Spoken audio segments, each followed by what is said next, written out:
From beyond the farthest reaches of our galaxy they come. Two brains pulsing with a strange energy. These space brains come to share their love of science fiction movies.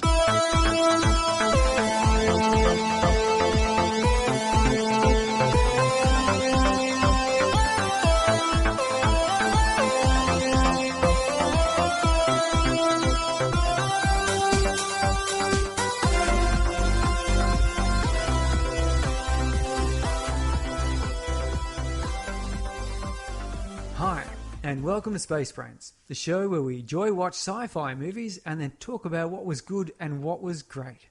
I'm Surrey, and this is Mark.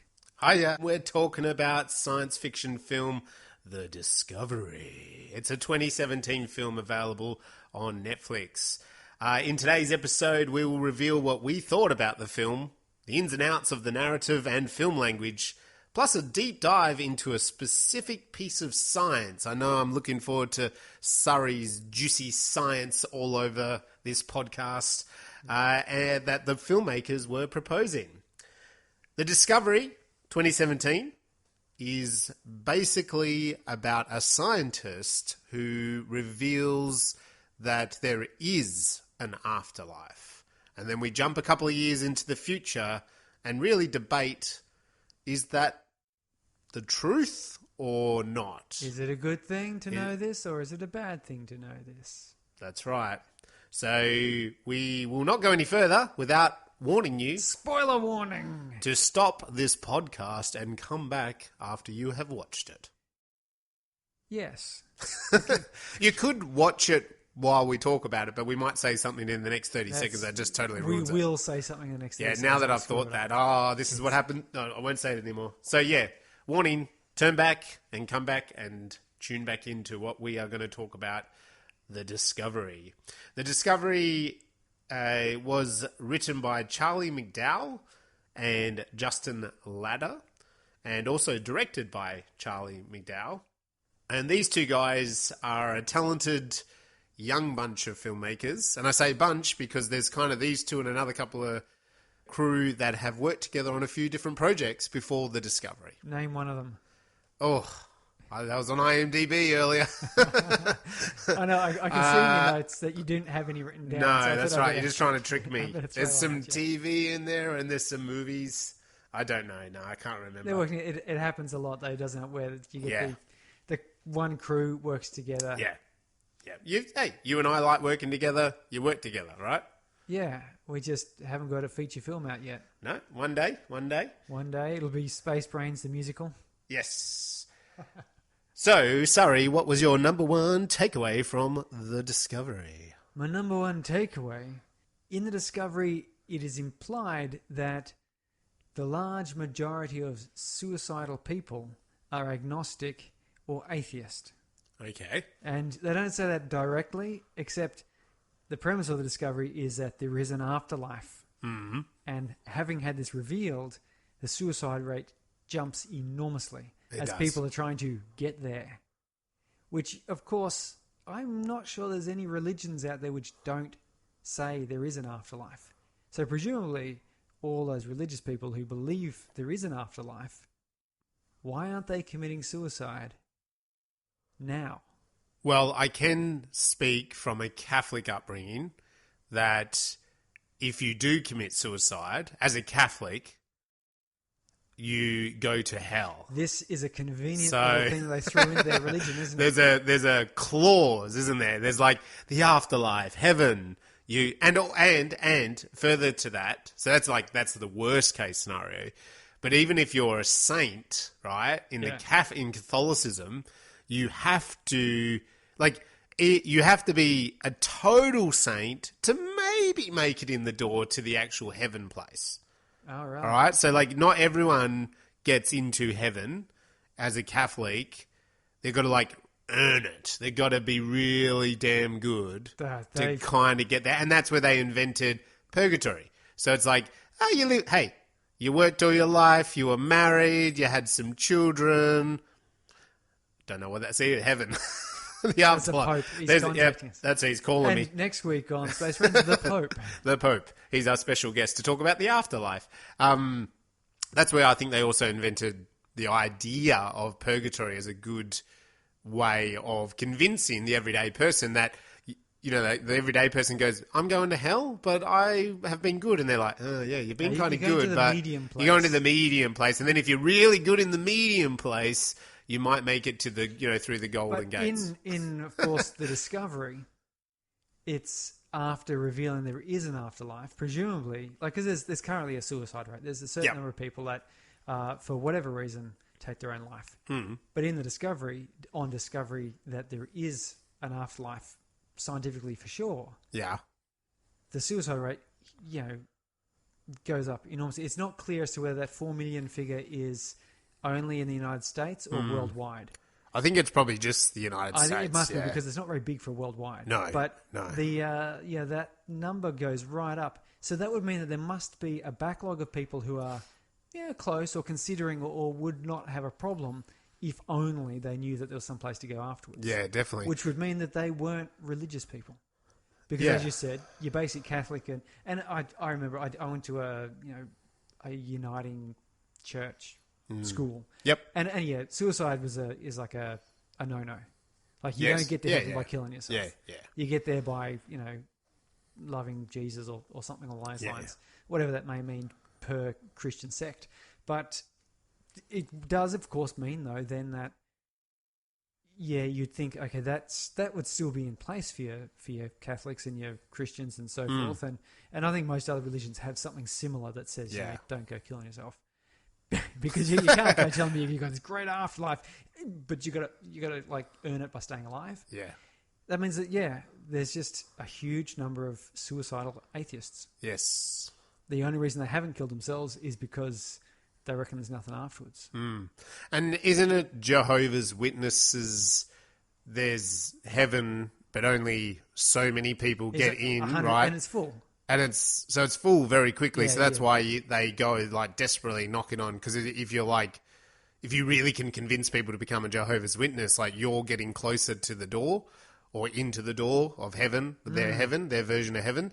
So I guess those people might go, this scientist is saying there's an afterlife, and he's not even a Jehovah's, and it's just a big line. Yeah, that's right. It's just a huge line. Yes, join the line, get your ticket.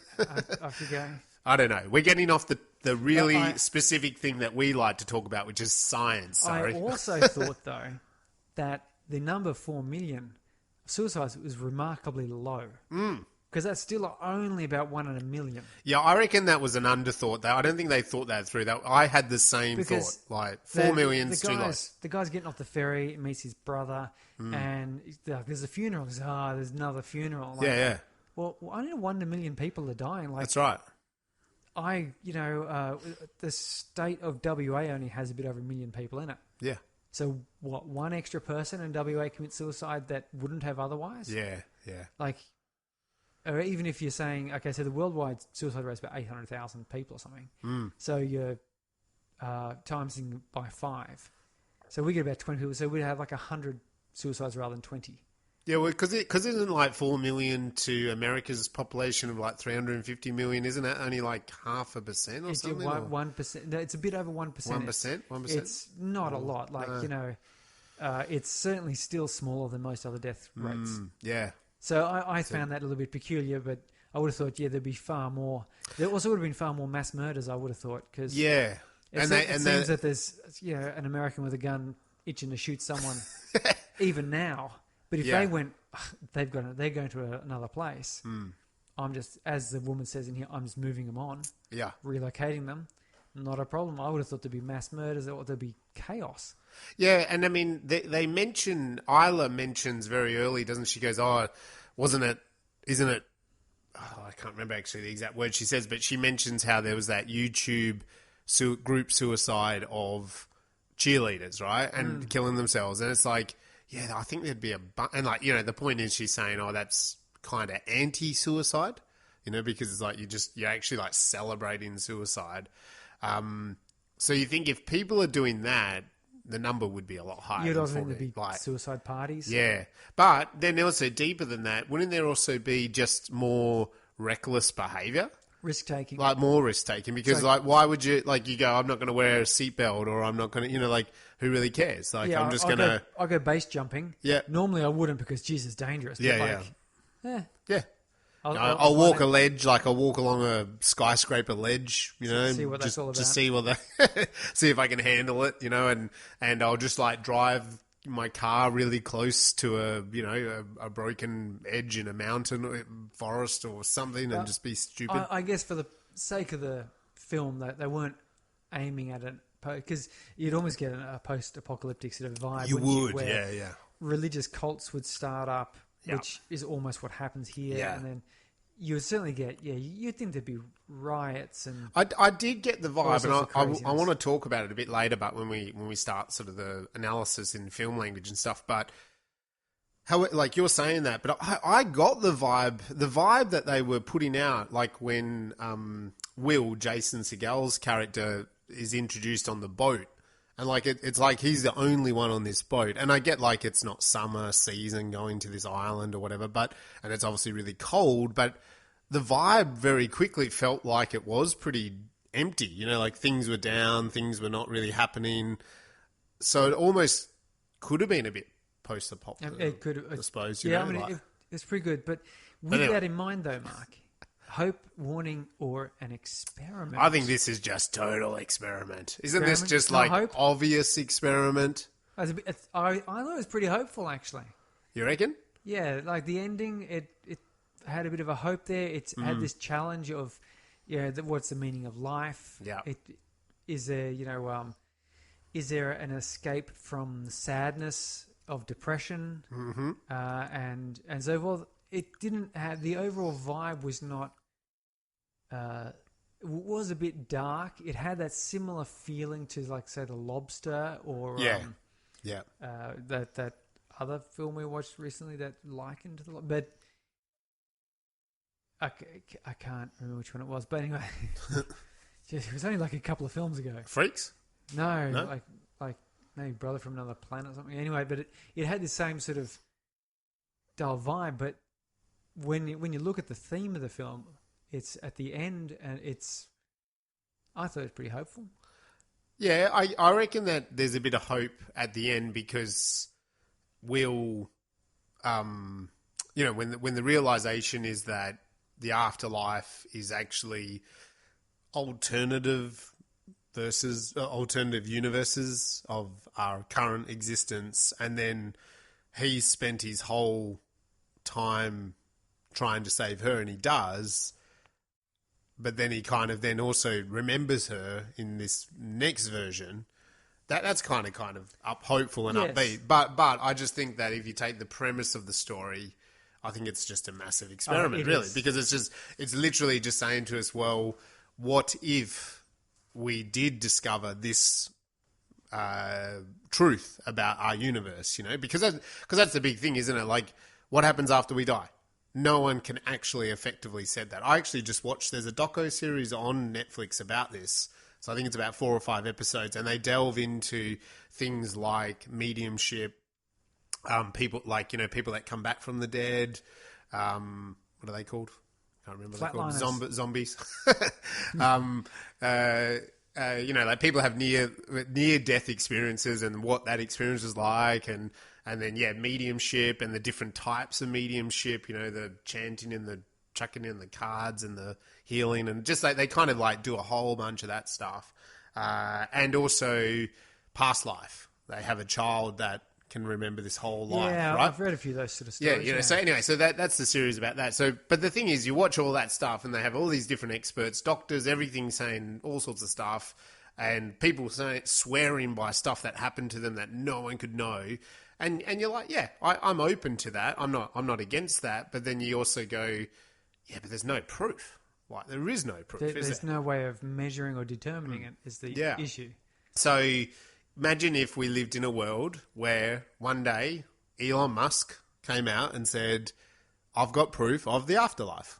Here it is, and right? Peer-reviewed scientific demonstration. And we've spent the last 2 years this group of scientists have discovered it, researched it. Here's the academic papers. Good luck. Yeah. And then that's where this film starts, basically, right? So it's like, to me, it's just a real what if, like an experiment. It is, and it's an interesting exploration. And one thing I have to say is I really quite enjoyed this movie. I think I enjoyed it a lot more than I thought I would. Yep. It starts off with this, afterlife premise. Like that's, I think maybe the first sentence out of Robert Redford's mouth is proof of the afterlife or something to that effect. Is certainly within the first few minutes. And I thought to myself, this will be kind of interesting. I'll see where this is going to go. And I wasn't sure. There's clearly not going to be an action film or a comedy or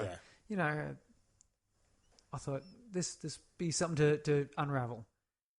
But yeah, as the film went along, I got because you had to ask me about my favourite scene. But I was just going to say, what is your favourite scene? I got more and more involved in it because, much like I really enjoyed Infinity for this purpose too. I mean, Infinity had a lot of action and good stuff, but it starts to unveil this philosophy, same as The Matrix as well.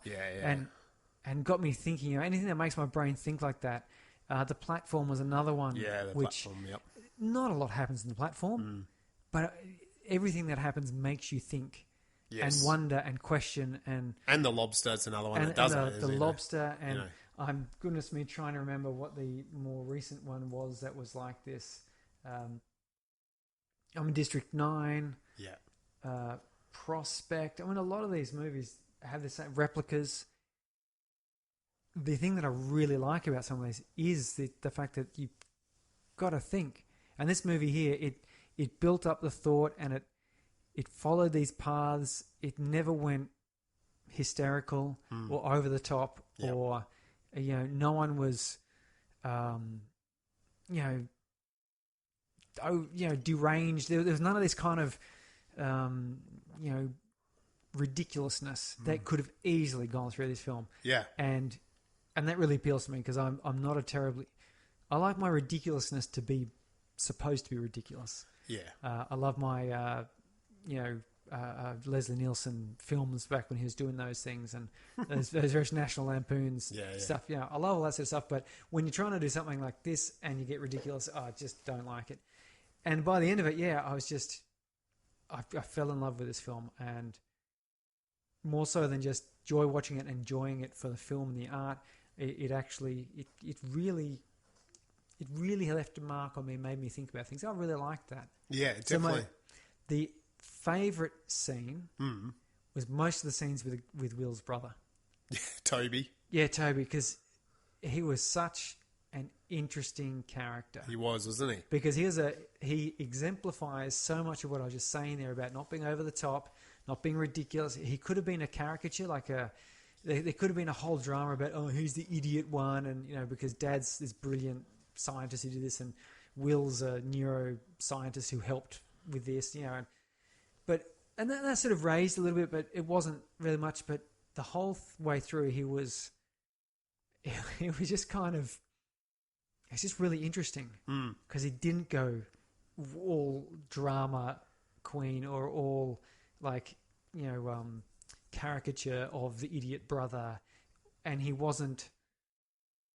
Yeah, he was just interesting. He plays his guitar in front of these people in his jumpsuit. Yeah, and just kind of he does his bit, and he talks in a very sort of laid back kind of a way, but nonetheless quite sort of philosophical in his own way as well. He's a funny character. I agree. He's a funny character because he also is a bit of a contradiction, which is what people are, because he, on one side, he's in full support of his dad, but then with Will, he's also like, oh, that's what Dad's like, so there's kind of that, but then Will's got this massive grudge that, is part of the whole story against his dad, and we're trying to figure out what role did Will play, but Toby's kind of like, oh, why we're here, we're out here doing this, and when Will kind of confronts him over a couple of things like, oh, this is a cult, he's like, well, you've got to kind of do something with these people, it's sort of it's a contradiction of I'd support this thing that Dad's doing because Dad's got his own issues, you know, and then you've got your issues. So yeah, like we're just all kind of getting along. And then yeah, as you said, playing the guitar, going to get a dead body, the things that Toby sort of just does, he goes with that flow of life a bit, like, and it's a real natural kind of contradiction. Being ridiculous, or over the top, or having a sudden meltdown, or anything like that, which is so common in films to spice them up a bit, or to introduce tension or drama. They sort of have someone. It's very understated, a little isn't bit it? Over the top, and and also his sense. So in particular, I guess it would be the dead body scene where he's distracting the mortician, coroner, or whatever you call it. That guy who is always in these movies with dead bodies. That guy, again, was not a weird guy. You know, quite often in movies, they're weird guys, those characters. Oh, they're always eating a sandwich in the morgue, you know. But they can be like kind of a bit creepy or a bit weird ass, whereas that guy was just pretty normal, actually. He was really quite very ordinary, which is great. So, yeah, that would be it. And the science fiction in this, there was a few different aspects. What was your favourite bit? Yeah, well, I was going to say the suicides because I thought that was extremely realistic. I do think they didn't go a big enough number. I think they could have jackknifed that number right up there. Like they should have said 40 million. You know what I mean? And I think, I don't know if that was just a little bit of an oversight or they didn't realise. I did love that they had these counters up around the place, like at the hospital, on the ferry.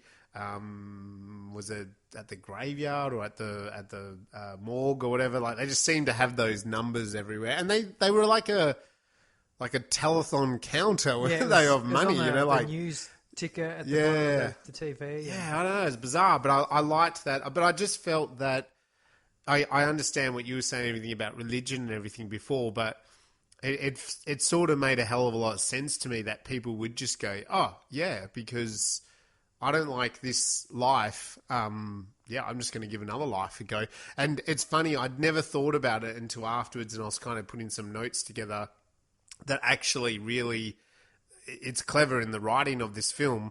Right at the start, we have the interview, between Robert Redford and the interviewer, played by Mary Steinberger, or Bergen. They have that tense interview, and then that camera operator just says, thanks for... Tell me I can have another chance. That's it. Yeah, So it's like he literally is saying, I get another shot, right? And which is pretty much the idea of an afterlife. Like I get another shot, but in fact, it's probably better to think about what actually is the outcome of the story. So again, it's that nice writing technique of that this is the end. This is like right here, we're telling you exactly what this film is about. Yeah. And we tell you in that opening little moment, really, It was good, stark.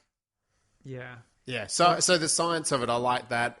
I probably also liked how they kind of just magic. I'm a big fan of this sometimes in science fiction where you don't have to explain all the science of it. And so like they just had that magical machine where Robert Redford kind of was like, I can film it, and it wasn't explained how the hell. Machine. Yeah. And it's just this kind of mass amount of wires plugged onto the person's head and some sort of voltage, like MRI kind of. What I didn't get was how would that work? I understood the idea of putting it on his head and then flatlining him. Yes. And because I think, okay, so that's where they have measured the brainwaves leaving the head, whatever. I didn't quite understand why that would work on a corpse. But like you, I was just like, okay, well, hey, it's the story. Let's get a buy into it, So let's go along with it because you've got an afterlife. Why can't you measure it from a recent corpse? This doctor says he can, let's just go. And realistically, the people in that room, is he going to explain it to? Because that can happen, and that can be a bad thing in a movie, right? Like they over-explain the technology. Like, sorry, come in here to my lab. I'll show you exactly how to make a dinosaur. This is how we make a dinosaur. We take a mosquito, like that is frozen in time. Like we can just explain the whole science of it. And maybe sometimes films over-explain that, don't they? You know, well, sometimes films take something that was somewhat mystical and then give you an overly clunky explanation for it, which is to go, I preferred it when it was kind of just a mystery. Just a mystery, yeah. It made it romantic and magical. And that was the thing that you and I talked about with the lobster. Like, this is just what happens. Yeah. Who knows how they turn them into an animal? They never explained how they turn them out. They take them to this room. And everyone's accepting of it. This is just what happens. This is what they do. Why not? I mean, it's just as crazy as half the bloody social conventions we have these days. When someone sneezes, you say "bless you." Yeah, it's like people just say it automatically. Yep. Why? Like, it's just what you do. You know, you can talk about where the origins of it came from, but that's not really. No one says it because of the origins. They say it because that's what we do. Yep. And when you are not in a partnership for more than 30 days, you become an animal. That's right. That's just what we do. That's exactly right. And mind you, though, old Will and his dad, what was his dad's name? Tom. They knew how this. They'd know. Like Will would already sort of know. He'd go because he was up with the research, and the other people in the room would not have understood. No. Well, I've gone, okay, yeah, they obviously pick it up on some sort of brainwave thing. I don't know how they do it with a corpse, but they're zapping it. So they're passing electricity and they're recording the last thoughts or something. I don't know. Yeah. That's just fine. No, that's great. Yeah. What about, are you up to any sci-fi stuff right now? I have just finished the audiobook recording the last chapter of my first book. Excellent. Oh, geez, that's taken a bit of a marathon. I've got to edit it now. Yep. So, yeah, some of the chapters I was able to read through, and I have a lot of empathy for the audiobook narrators because it's so easy. You're going along nicely, you're enunciating, and then you sort of get a little bit too into the reading of the story and not think about what you're doing. And then you slur a couple of words. And pronunciation. You stop and you go back and you redo that sentence. And then you sort of lose track of the tone of the sentence. And so you stop and you go back. And then there's this one where there was something ended with an SH and then the next word was issues, like delish issue. Yeah. And it was just really hard to issue. How can I say that so it sounds like horse snorkel? Try and say horse snorkel. It's hard. Yes. Yeah, so I finally did it. 16 chapters narrated. In the process, I also then was editing because when you read it out loud and try to make it sound coherent, suddenly you realise that you're missing some commas here and there, and maybe there's a couple of phrasings which are hard to say, and so I'll simplify. So that's all done. So that's nice. So Excellent. It's going to be a new issue of my first book and an audiobook version, which is going to be my final editing pass. Yep. And this is a great thing about self-published. I can re-edit. Re-edit. No one's bought the damn thing yet, so it's not like anyone's going to be missing out. And I've bought a few copies. Other than that, no, that's what I've been doing. I sold my house. Ah, nice. Yay! Yay. As I said, these past few episodes, 3, 4, 5 episodes, basically my life has been consumed with selling a house and trying to build a new one. Yep. And that's sort of done. We've basically got a penciled in moving date where I'm moving out of here. Nice. And we'll be moving to our new studios. Yep. That'll be interesting to see. That will be. And hopefully everyone's noticed the uplift in audio quality for these past 2 episodes. Yeah. We just got some new equipment. And that's from the donations of the Spielberg Foundation. Yeah. And where did those donations come from? Well, here, let me show you a frozen mosquito. They came from, there was a Spielberg who got caught in amber while he was reaching for his wallet, and we drilled in and just took the wallet. DNA of the wallet and duplicated it. Yeah, and realised we could use his credit card. Actually, this is a magical thing called global shipping from China where it's cheap. And how about yourself? I know you've got a couple of accolades for the memory. Yeah, it's done all right. Just suddenly recently, we've had a couple of moments of being picked as a finalist, being picked as an award winner, best concept film, best horror film at one particular film festival, which was interesting. I wasn't completely expecting that. So, I mean, I definitely would put it on. I mean, to me, it's a thriller, and it is a little bit experimental in its narrative. So, I don't mind ticking the experimental box, but yeah, best, they want to call it best concept film. Take that. And then also there was this competition where I kind of posted, unfortunately it sort of all happened with that Facebook fight with the Australian federal government, that they blocked my influential website. Your news article. My news article. Have they come to negotiate payments for you? No, I haven't seen $1 yet.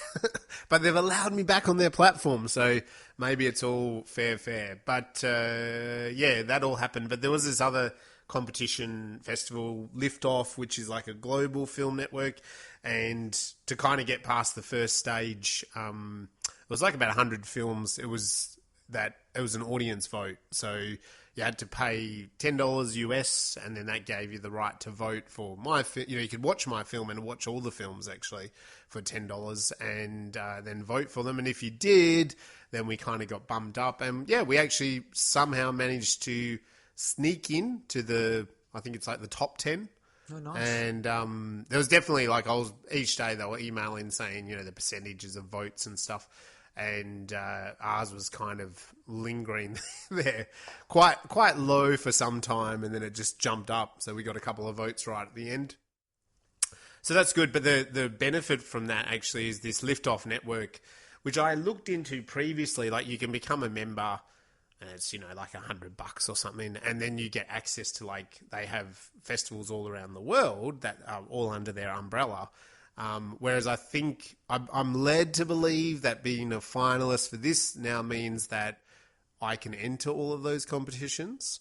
Like, I'm a member of the club, so to speak, the Afterlife Club of Liftoff. And so that's a cool little bonus. Yeah. And yeah, it's just also trying to negotiate my current time frame to get myself to make my next film. All right. Speaking of Australian films, we saw the news that our buddy Luke Spark, Occupation Rainfall, has made some global cinema sales. Yes, he has, hasn't he? In the United States and in Europe, which is really exciting for Australian science fiction, because that's uncommon. Yes. And I can only expect it has to do with the delay and setbacks of Disney movies and the AMC cinema complex having troubles, that basically there's room for the smaller players. Yeah, definitely. Who get a chance and to be exposed to audiences that don't. So I was pretty pleased to see that we've got some Australian science fiction there, and it was Luke's goal to get a bit of a name or with some cinema presence. Yeah, definitely. So hopefully that leads on, because I'd love to see some more Australian films. Like if they see that and they go, hey, actually, this is not too bad, we should check out what else is going on down in Australia. Yeah, that's right. Who knows? And it just also gives faith to, outside of funding traditionally, like government funding and stuff, it just gives faith to the people that are willing to invest their money into, like, maybe Australian genre films. Yes. That's the real benefit of someone like Luke Spark, putting his neck out there, putting an idea out there that's way more, a cinema complex film rather than, heavy drama sort of styled Australian content, and, or, like diverse content. They're stories that are important, but they're never ever going to sell lots and lots of tickets. And so here you have a guy who's got a story that's, that is a commercial story, and it's also like a big cinema experience story. And if you can get a return on the money spent from his investors, that means they're willing to invest in other productions like that. Yeah. And so it's only good. It's only a good thing. Yeah. Yeah. It lifts the, what do you call it? I don't know what those things are called. Profile. The ceiling. It lifts the profile of Australian cinema. It does. Which is great. Yeah. But I mean, that's been the bonus. I mean, I saw it over January with the school holidays that, we didn't have the normal influx of Hollywood films, and Screen Australia and a couple other kind of those screen communities were really talking about, there was Luke Sparks' Occupation Rainfall. There was The Dry, the Eric Bana film. That became one of the biggest box office hits from Australian film point of view. I think it made over $10 million in its Australian thing, which is pretty good going. That's pretty good. Especially when it's a MA, murder thriller kind of film. We've got like less than a tenth the population of the States. Yeah. And a good opening weekend in the States, if you get, $50, $60 million. Yeah. So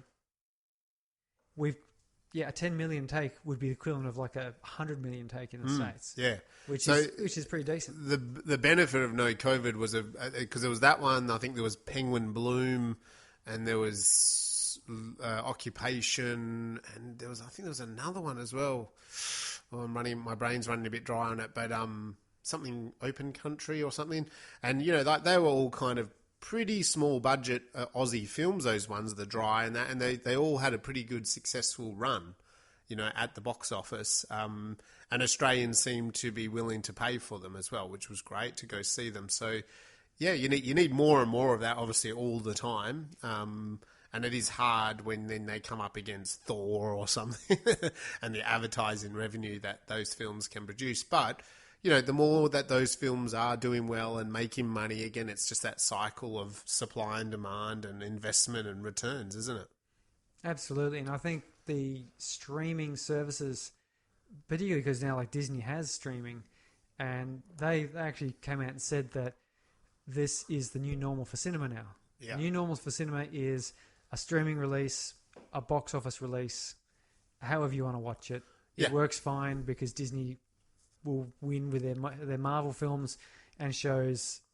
If they think they're going to be great, they'll do both. If they think they're just streaming, or they might just do cinema, it'll mix it up. But that does give more room. It means that there's going to be all these cinemas going, well, we can't rely on this influx of mega feature films. Yep.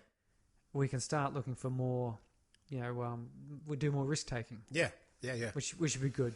But we should probably get into the discovery because it's quite a discovery of a film for me. Did you blossom during this film? Did you No, open up? Did you I died saw a little new inside. things? You died a little. Okay. But that's okay because there's something else beyond death. That's right. So Charlie McDowell and Justin Latter are the writers, and Charlie also took the realms in directing. Some of the actors that we have, Rooney Mara plays Isla, Jason Segel as Will Harbour, Jesse Plemons as Toby Harbour. That's what we're talking about, the brother character, Toby. Quite a quirky role there. Riley Keough as Lacey, Robert Redford. Oh, I do like a bit of Robert Redford. He's characterful, isn't he? Yeah. As Thomas Harbour, and Ron Canada as Cooper, who's the sort of scientist assistant, older man. And Mary Steinbergen is just at the start as the interviewer, but I do like Mary. I've seen her in a lot of films over the years. Ted Danson's wife as well. And so she's a bit of a power play. She's played a lot of those mum kind of characters, but also played a lot of kind of key female characters in a bunch of films, not just science fiction films. So she's a strong actress. I really like her. And basically this is another one like Freaks that Netflix just went, bang, we want this film. And we want the whole distribution. Or I think actually it's probably not quite like Freaks. It's more like I Am Mother. As in, if you remember with I Am Mother, Grant Spatore was talking about we would have done a cinema release and Netflix just bought it. Yeah. And so we didn't do a cinema release, right? Fair So the film cost $15 million and we're like, well, we want to make $15 million. And Netflix is like, there's a check for $15 million. I'm glad you had some sound effects there. Yeah, I did. The hand waving was just not going to do it. I know. I suddenly thought, I'm not on video right now. And it was planned for a 2017 release on Netflix, which happened. It also had its premiere at Sundance Film Festival, which, as I can say, as a filmmaker entering all sorts of film festivals, Sundance is kind of right at the top there. It is also a little bit of insider trading going on here. Do you know why? Insider trading, Sundance, Robert Redford. Yes. I was gonna say His company started Sundance. I knew a bit about Sundance, but I thought when I read this, I'm like, yeah, what is the gossip here? Because he is in this film and it's premiered at Sundance. But looking into it, he had a lot to do with Sundance 50 years ago. His company, he didn't even set it up. The guy that ran his film production company set up Sundance. There's a whole bunch of names. You can go online and look it up. But really that has even sort of been relinquished in the 90s. So there is a connection, but it's not quite as connected. But then you do wonder, don't you, if Sundance kind of go, Robert Redford's in a film, yeah, we better put it in. Or not? Are you saying there's no bias, Surrey? I think it was a worthy addition to Sundance. Like, it's a sort of movie. Like, it's thoughtful. It's well acted and designed, and it's not like they suddenly pulled some weird left field film and chucked it in there. No, but I just sort of going through things, and it's not like a collection of TikTok videos they threw together. Well, that would make an interesting film now for Sundance, probably. I think it does probably meet the criteria of Sundance because it's like a real indie film in that, you said it earlier, not big explosions, not big action, but it's all about like a promise of a premise, a question, a what if, and that plays out pretty strongly with these actors. So let's get stuck into talking a bit more about the film language overall and how they put this film together, the good. Before I start, and I mentioned a little bit before that, well, the film was a bit depressing. It was a bit post-apocalyptic in style. I want to go a little bit further, and this was standing out to me in the first 5 to 10 minutes, and then I really appreciated it as the film just kept going, which is, did you notice it's wet, it's gloomy, it's cloudy, it's dark, it's shadowy, it's lonely, it's empty. There's a truckload of water in this film. There's oceans, there's wakes, there's rain, there's hosing down of things. Ferry. There's the ferry, there's the ocean again, there's the river or whatever.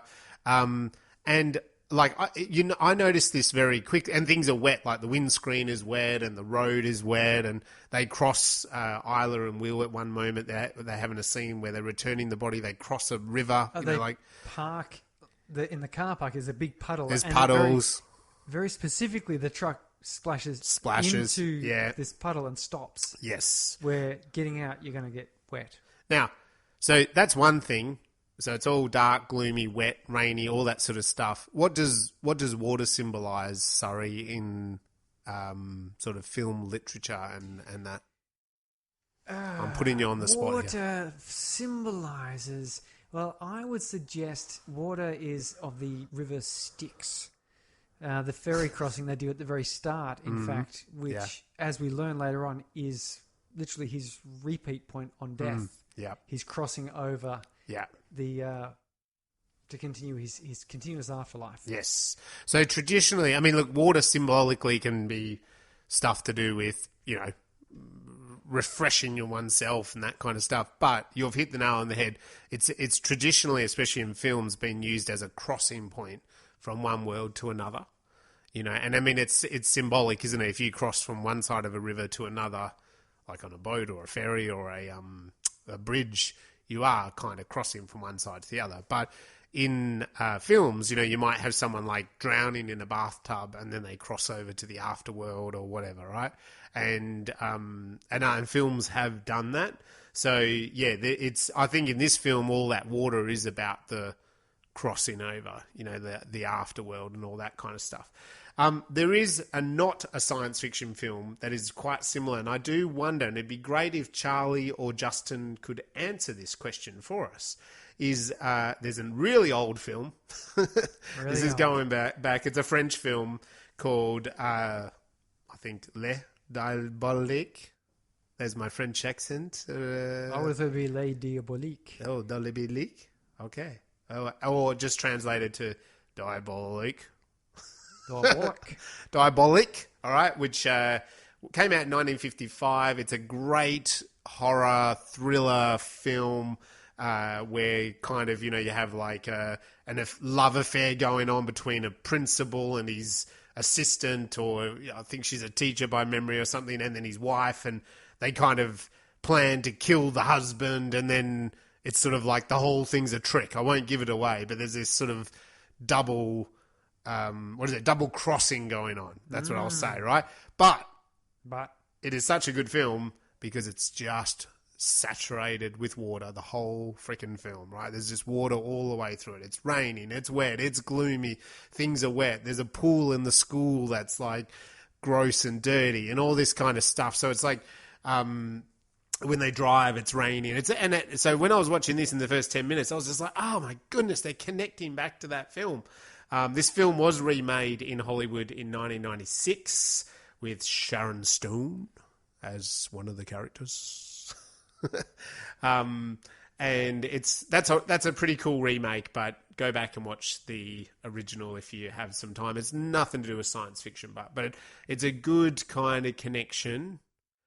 I feel like Justin and Charlie brought that up. I'd be surprised if they didn't realise they were doing that. Yeah, often you got to expect it. Like this sort of strong movie filmic language, when it repeats like that, it's because it's been influential. It's been powerful. Definitely. So check it out. So at the start of this film, we have this really interesting scene. Again, film language wise, we kind of come in on, an out of focus camera focusing. We have Robert Redford being mic'd up. He doesn't kind of look very impressed. He's, we have Mary sitting down next to him, starting to kind of like quiz him. He straight away, even before the interview begins, then we sort of notice that it's an film interview set. There's a cameraman, there's lighting guy, Mike, whatever. They're all sort of like setting up for this interview. It seems very tense very quickly, doesn't it? And then she starts kind of really quizzing him and getting into him. So maybe she's a current affairs or something like that. I don't know. Hard copy. Hard copy. As they do on The Simpsons. Hard copy. So something like that. And the camera's kind of cutting from, what we see as an audience to also the camera filming Robert Redford. And they have this, tensions are really high, and they're debating this idea that 6 months prior, Dr. Harbour, which is played by Robert Redford, has revealed there is an afterlife, that he can scientifically prove an afterlife. And I do like his answers to these questions. I do too. Science, and she asks, what is it? He says, all I know, it's there. Yeah, it's there. That's all I can tell you. That's right. So he kind of, that's what I mean. It's a really tense kind of scene between the two, and it sets up where we are, and then Well, she also then brings up the suicide rate has increased. Do you feel any responsibility? He says, no. No. And to me, I said just about out loud to her, says, no, what? Of course it's not his. Like, they're making the choice. He's only said there was an afterlife. Yeah. That he hasn't gone and said, you should kill yourself. Yeah. Like, that's... Was Ford responsible for people dying in car accidents? Well, I mean, my very first thought was, okay, so there's an afterlife. What is it? Is it better than this one? Yeah. Is it worse than this one? Do the religious people have it correct in that suicide is a surefire way of damnation? Is the way you die carried over into the afterlife? Yeah. I don't have enough information to make that decision. I'm enjoying well enough, or I know this life, and I know it can be good. I mean, there'd be people who don't know that can be good, but it would be a foolish choice to kill yourself early. Yeah. Because that's you're going to die anyway. That's right. You will find out what the afterlife is. Yep. You will get there. Yes. That's not a problem. That's guaranteed. You may as well explore this life as much as you can. Yeah. Mind you, I'm just realizing as I'm saying this, this is a very optimistic person. Yeah. I mean, I am. I'm an optimistic person at the worst of times. And, so I'm sort of thinking, like, this world, like it just seemed premature. Okay, there's an afterlife, fantastic. But, he's this guy, he shoots himself. The camera operator gets up and says, thanks for giving me a fresh start, or saying I've got another shot, whatever it was.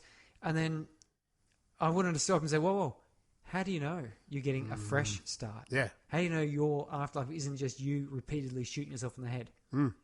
How do you know, in fact, he said we measured the brain waves leaving. You might need your brain. Yeah. And you've just put a bullet in it. Are you going to be brain damaged in the afterlife?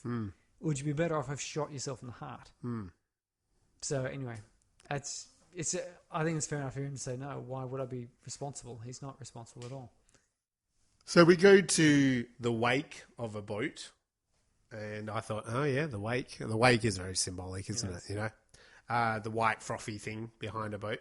And Will is staring at the wake, and he then like enters this ferry. No one else seems to be there. Sits down. TV in the background is kind of rattling on about that there's been 4 million suicides. I think when they did the interview, there'd been 1 million suicides. So yeah, and they're coming up to the 2-year anniversary. 2-year anniversary of it. So they're expecting there's going to be another rash. Yeah, it's going to be another big jump. He's sort of fed up with it, gets up, turns it off. You're getting the impression that he's not too impressed with this whole, scientific discovery.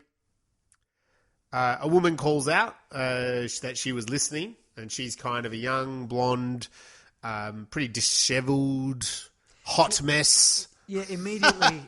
They immediately portrayed her perfectly as you can tell she's troubled because she's got that weird fur coat thing. Yeah. Her hair is dyed, bleached, but like the black roots are showing. Yeah, she looks like trouble. Something Let's just about put her immediately says she's troubled. Yeah.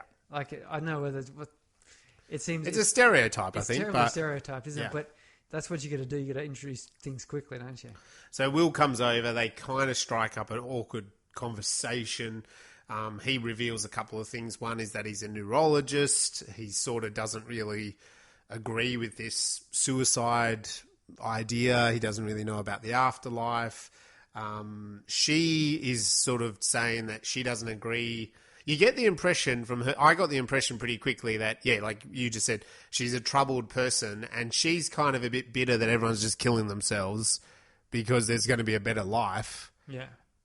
And the impression I'm getting is that she just wants to actually kill herself. Yes. Right? That's the kind of subtext that's coming through. She doesn't care if there's a better life. He offers her nausea medicine. That's right, isn't it? Yeah, nausea medicine. Yeah. He gets vertigo, he gets vertigo. And so he offers that to her and she goes, oh, what do you think? I'm the kind of girl who just takes pills off a stranger. And again, see, this is a bit suicidal, isn't it? It's like, and then she just takes one. Yeah, she just takes it. Yeah. Well, it's really cool there because when she asks him, you don't believe in this, he says, well, I just diagnosed a young woman with brain tumour. Yeah. Inoperable. And she took the diagnosis like she just won the lotto. She had the winning lottery ticket. Yep. And I would have thought, though, oh, that's actually pretty good. Because she's going, oh, well, cool. Okay.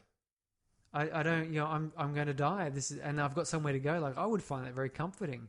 I have to admit that even when I say, well, I don't know what there is, but if I got diagnosed with an inoperable brain tumour, like now, without knowing, I'd be like, oh, that really bites. Yeah. But if I knew there was an afterlife, even though it could be a good or a bad one, who knows? The point is kind of like, oh, I got something to look forward to. Well, you're still, it's not the end, is it's it? like, That's the whole, I think that's the whole thing. And when I'm talking to my family, I'd be like, yeah, I'm going to die in 6 months, but, I'm not gone. I'm just going I'll for be in another world, travel. I'm travelling. Yeah. So they get off on the pier. Yeah, they're on the pier. She's trying to pick up a lift, and he kind of continues the conversation. He reveals that he died or almost died as a kid, and he was dead for up to a minute or something. Yeah, and there was something to do with he saw a flash of a person, maybe his brother. Playing on the beach, and they were playing on the beach. Yeah. But he says, it was a dream. It was like a vision. Yeah. And it was an interesting sort of line he said because you notice that they kind of also brought that up a couple of times throughout the film. I know later Isla mentions it as well that like the time that when you're having a dream, when you're having a dream.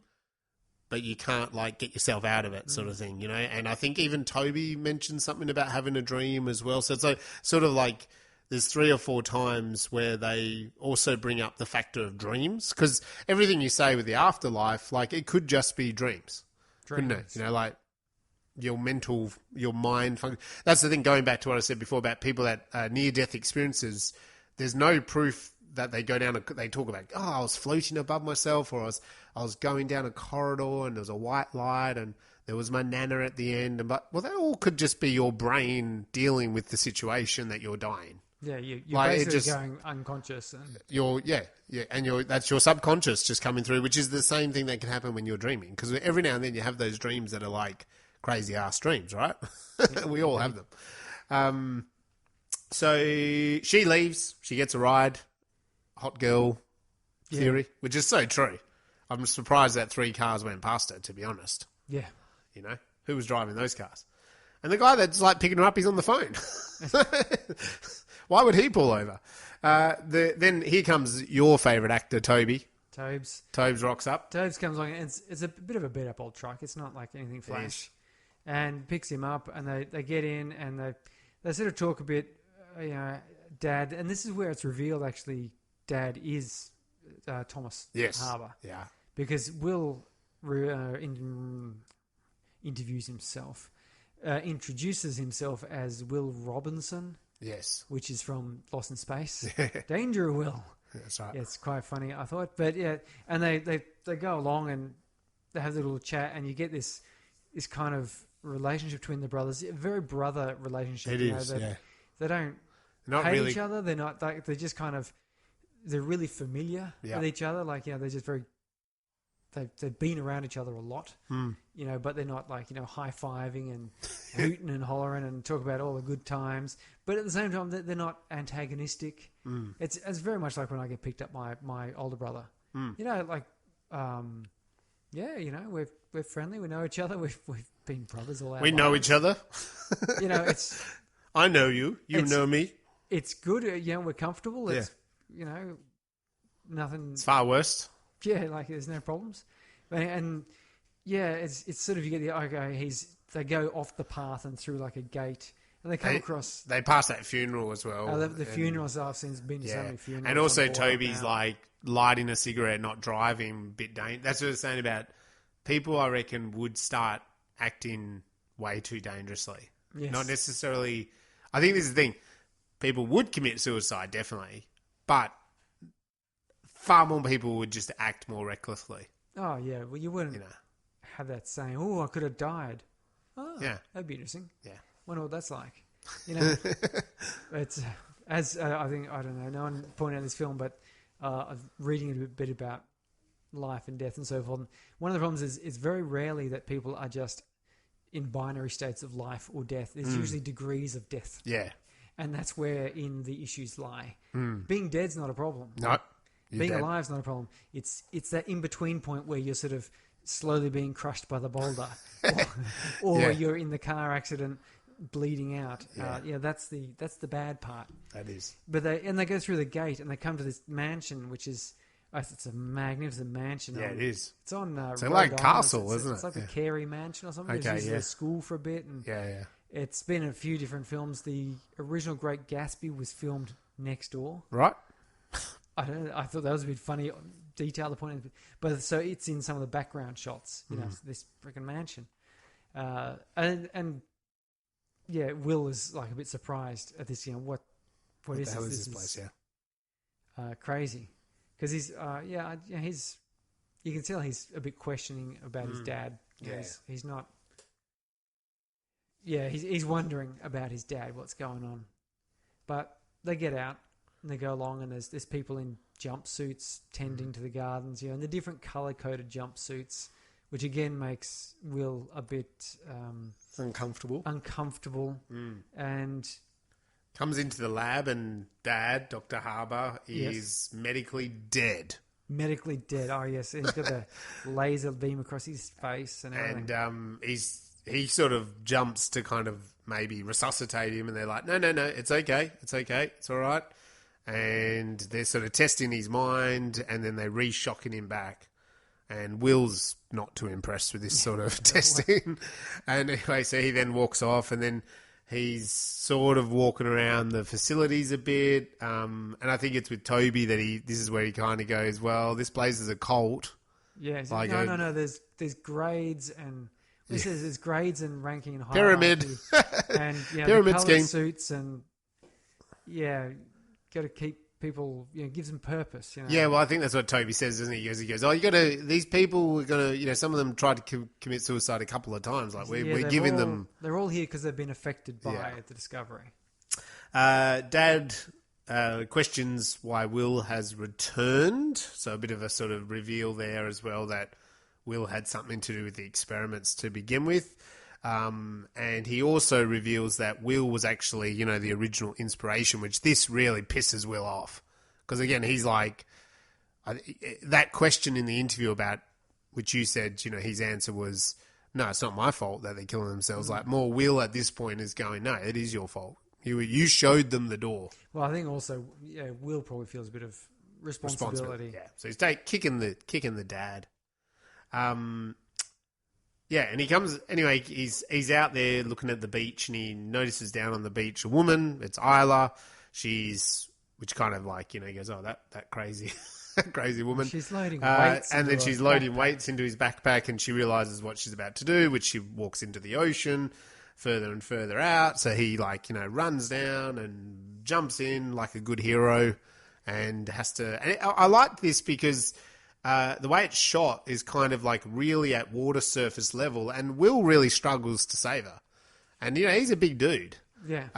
He's a big, strong, tall man. I think Jason is about 7 foot or something, because I know he's joked about how tall he is.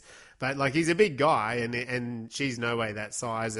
But he struggles to kind of save her, which I did like. In so many films, they make it so easy, But he drags her out, and of course she's pissed off. Yeah, but she doesn't immediately try to kill herself again. I think so she's not convinced of dying, and I think it's just that she has that real apathy towards life and death, which I liked, because there was, you could easily have had it could have been over the top of no, I want to die, carry on find her in the bathtub with the toaster, a crazy person, but instead. Yeah, she's just tired. She's not great about it. So Will takes her back to the mansion. And, Toby's like, oh, these can't just come in. There's an interview and a questionnaire, sorry.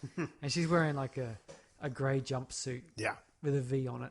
It's quite a kooky little montage that happens here, because while Dad interviews her... Yeah. Will kind of walks around the mansion, and so we cut between the two. So we cut from the weird questions that are going on to then Will also being quite, fish out of water, so to speak. Like he's a bit out of his element of, what is this place? It is a bit creepy. And it is feeling a bit cult-like. There's people doing awful things. Meditating, reading, lying down and sleeping. Yeah. Massage, I think, is going on somewhere, and it all seems a bit creepy, really, but not really. And there is a dude who keeps recording everything. Yeah. Well, he's a weird. That's the Cooper guy. Cooper. Yeah. He seems a bit obsessive compulsive about it. Yes. Recording, which is interesting. And Will finds the photo, which initially you don't know what it is, but he sees some photo which he takes. Yep. And he goes on, and he finds a room with all old stuff, including a bunk bed, which no doubt is his own. Which Toby comes in and says, you found her. How did you know this is where you're staying? And he said, no, you found the old bed. And it's one of those great things, because this is like the Sixth Sense. There's these things which, when you watch it in this context, it made perfect sense. Like he was exploring around it, and he found... Because I figured, he'd seen, that's my old bunk bed. And going in, and he's like having a look and going, wow, some of our old stuff is here. Yeah. And Toby says, I managed to save a bunch of our old stuff. Yeah.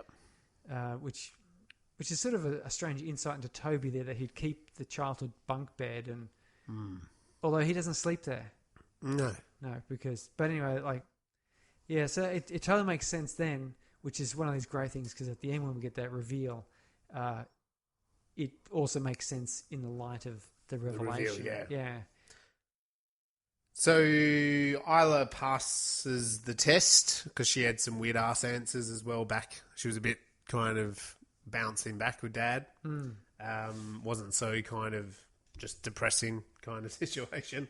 Then Toby also invites them to this special meeting tonight, cult meeting. It really felt like. And he plays a bit of his guitar. He's again playing guitar. He's not great. No, he's not great.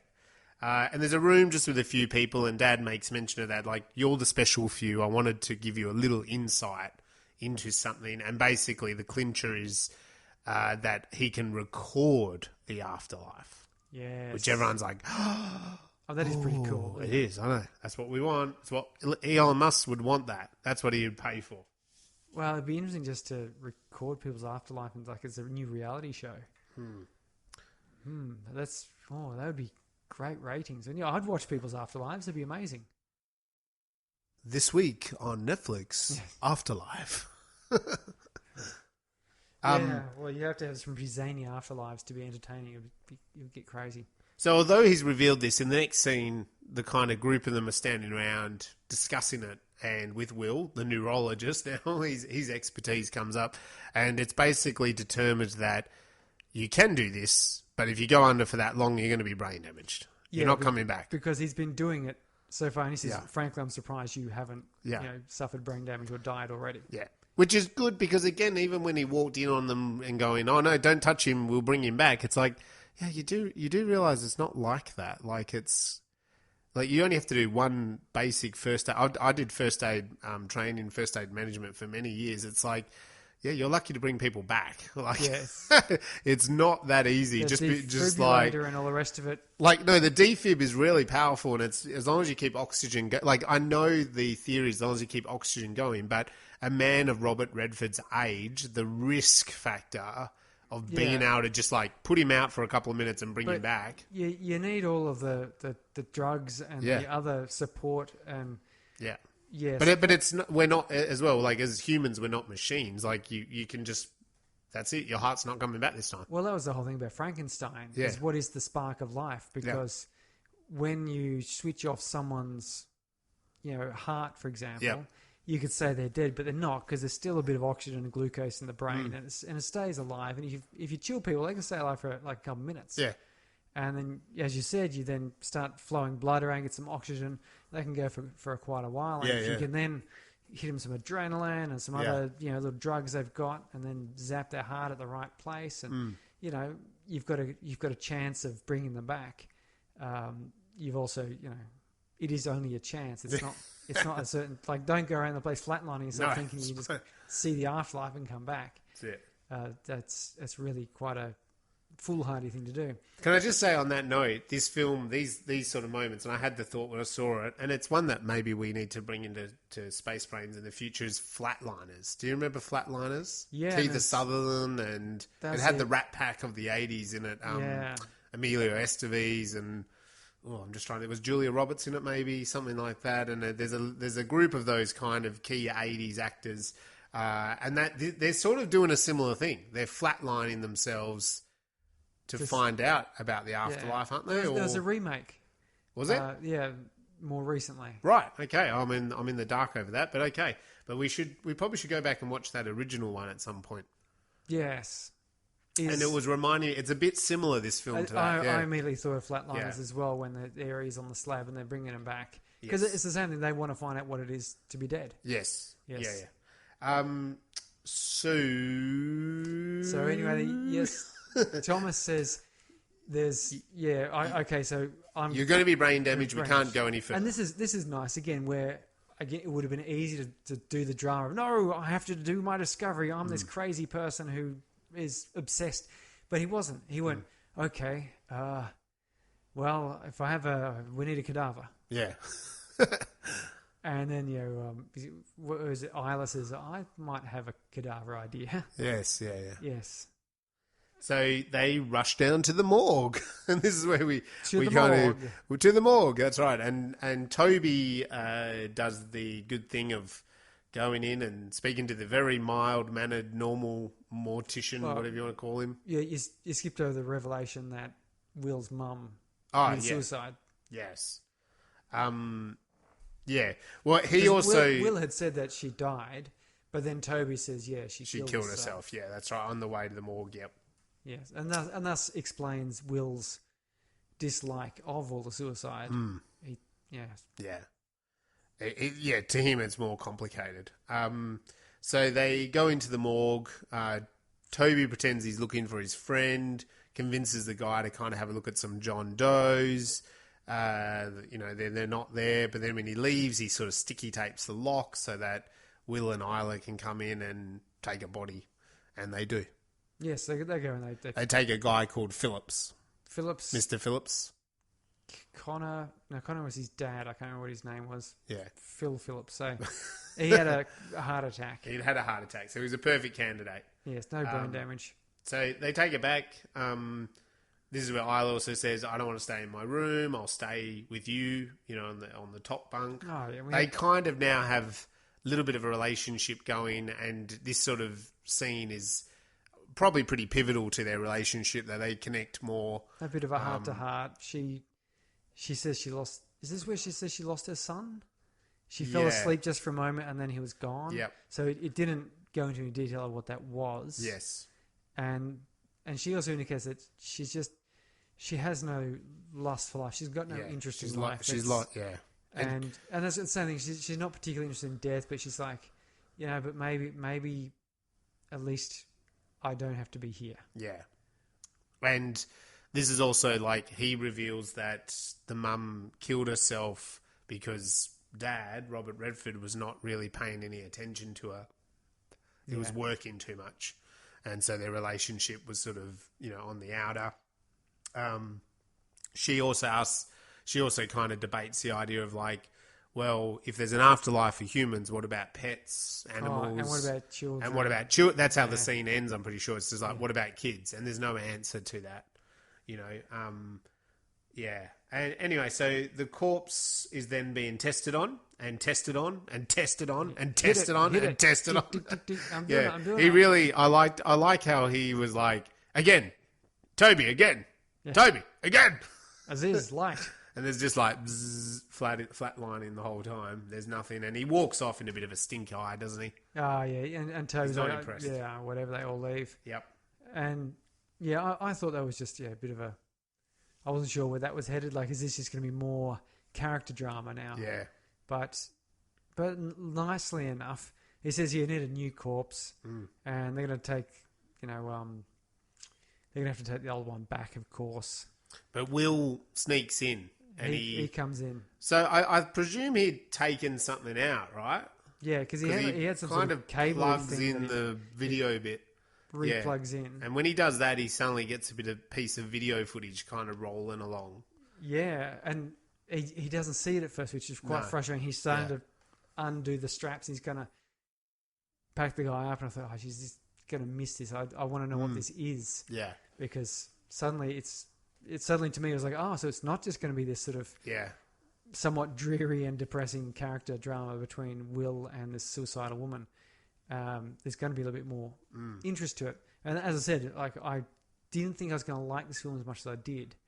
Like, I thought it was going to be an interesting film. It's going to be a good discussion and all this. But as the more it went on, the director and the writer managed to get that right sort of cadence where it's like something's going to happen and nothing's going to. It's going to be kind of a bit maudlin.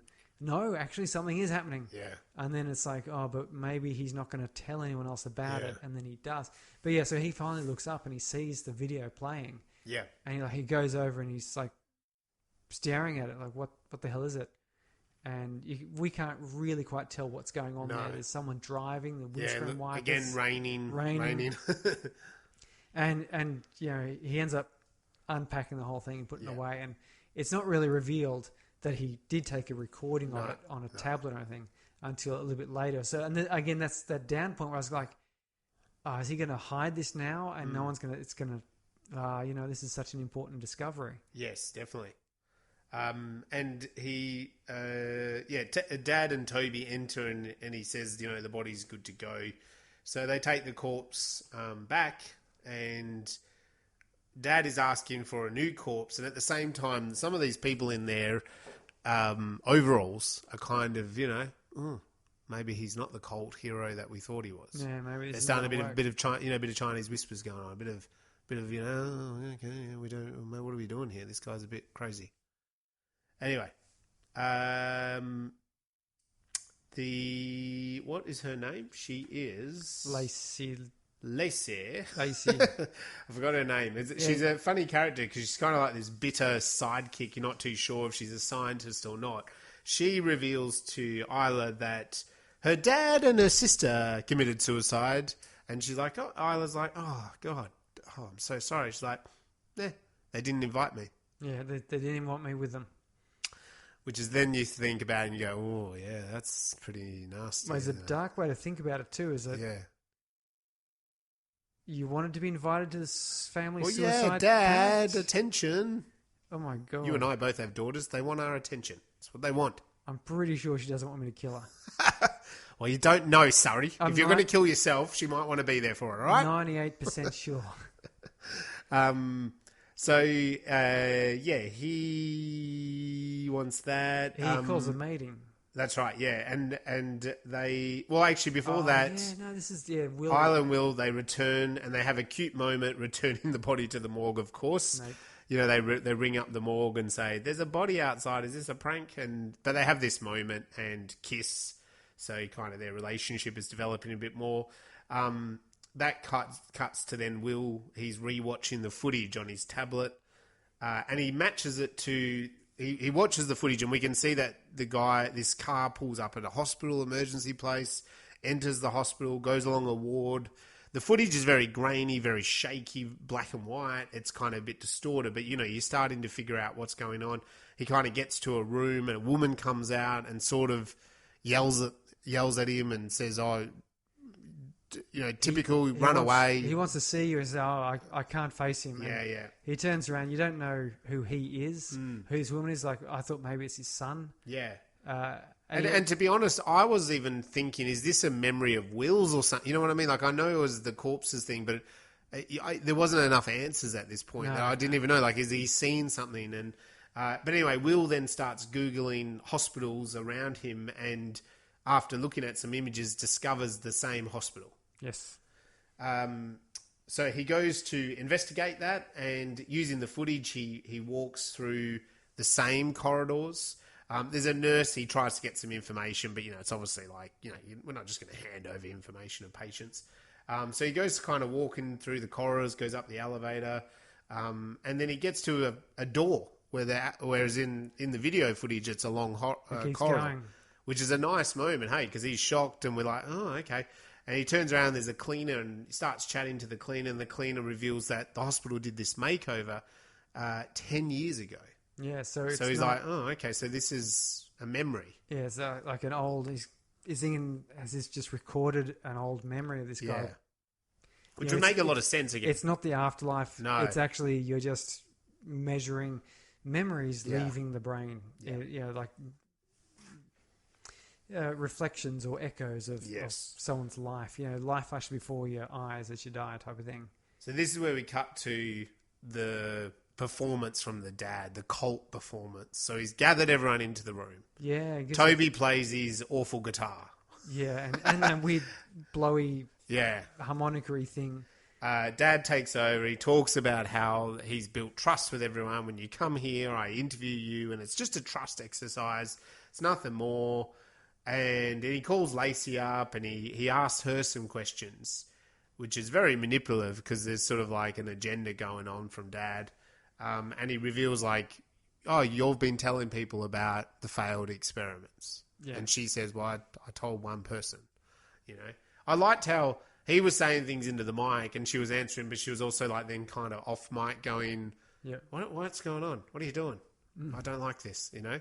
But he just kept going with it. He just ignored all that. And then he dismisses her and tells her to leave. She's upset. She's very upset. Will questions him over the theatrics. I did think it was a bit poor form of Will not to kind of like speak up during that, but you know. And Will screams about Dad and that photo, the fact that the photo that was on the wall that had his mum folded over, and he kind of like throws that in. Just deleted her. You just deleted her. And storms off like a little teenage boy. Will decides now is a good time then Eddie to show Isla the footage. You know, she accepts it. They start debating like Will thinks that his conclusion is that it's a memory, not the afterlife, but it's not proof. She says, well, we have to know more. So they kind of go... We need to know if this is a memory or if there's something different. So, because he's saying that, you know, there's some weird distortions. That he goes to the hospital... They do somehow get access to the files. That's not really explained. Through the fact that the hospital was like 10 years ago renovated and the father's death he's sort of figured out that, well, it has to be a Phillips between this kind of period of time. And when you look at that period of time, there is only one file of Phillips. And so it happens to be his one. And he died, yes. And he did die there. So the dad died there. So he's like, well, it'd make a lot of sense that he came and visited his dad. But then Isla noticed that the tattoo was different. Yeah. And Will's kind of like, I'm not really convinced that's... Are you sure? You know, it was a lighthouse in the video footage, but he said it was waves or something. Yep. So they're gonna try and find out. Again, waves, tattoo. Tattoo, waves, yes, Water. the ocean. It's going through there. So they need to find out. They need to find something that's in this video that they can corroborate. So they found that there was a Phillips who died. So they found the woman. Yep. And they look up the old address of Phillips. There's only one there, and yep. they go up there. Yep, and they knock on the door. And this is Phillips' place. Woman answers. It's the sister.